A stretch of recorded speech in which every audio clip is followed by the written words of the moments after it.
Welcome to the Global Pulse, a short video series where our experts break down a trending topic in international business and why it matters to you.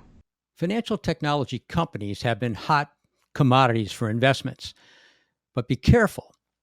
If you're listening to the hype, they're fraught with risk. So let me talk to you about a recent opportunity. It's gotten some publicity. The Wall Street Journal has recently written about it. It's called Paytm, P-A-Y-T-M, and it stands for Pay Through Mobile.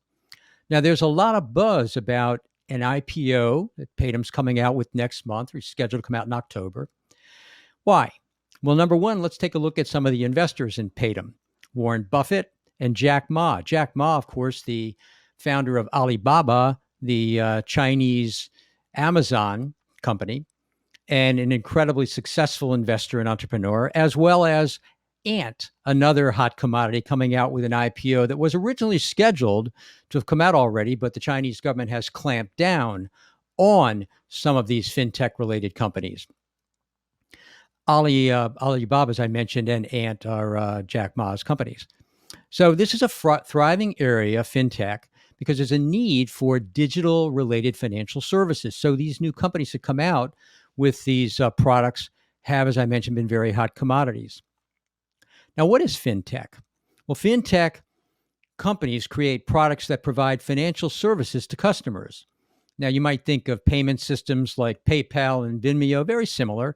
They try to connect people through what's referred to as a digital financial services ecosystem, which consists of users, that would include consumers, businesses, government agencies, nonprofit groups, and providers of those services, which are banks, other licensed financial institutions, as well as non-banks. And they supply these products and services through digital means. And they oftentimes are huge for these developing countries, have large groups of unbanked that can't use bank services. So if they can get these services through digital means, it vastly expands the market of all kinds of products and services because of the payment that is facilitated by these digital products. So Paytm is a pioneer in mobile payments in India and one of the country's best known startups. Good news, well, Paytm's mobile app experienced a surge in downloads when India canceled 86% of the country's physical cash that was in circulation to try to root out corruption, tax evasion, and counterfeiting. Now, the IPO is expected to raise roughly $2.2 billion, which would give it a $25 billion total valuation. Now, that's the good news, but you got to remember, along with the good news, oftentimes comes bad news. And sometimes you might not think that these kinds of things can happen, but they do. Number one, the Indian payment market's becoming very competitive.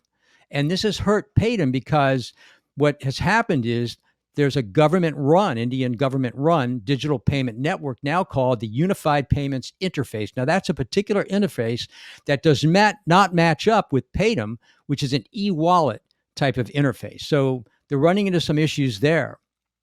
Now, adding to the problems, you also have the border clashes that have come up in China, between China and India, and that sparked a backlash among people who live in India because now they feel hostility towards anything that has Chinese ownership. And as I mentioned, Paytm is partially owned by Jack Ma and by his company Ant.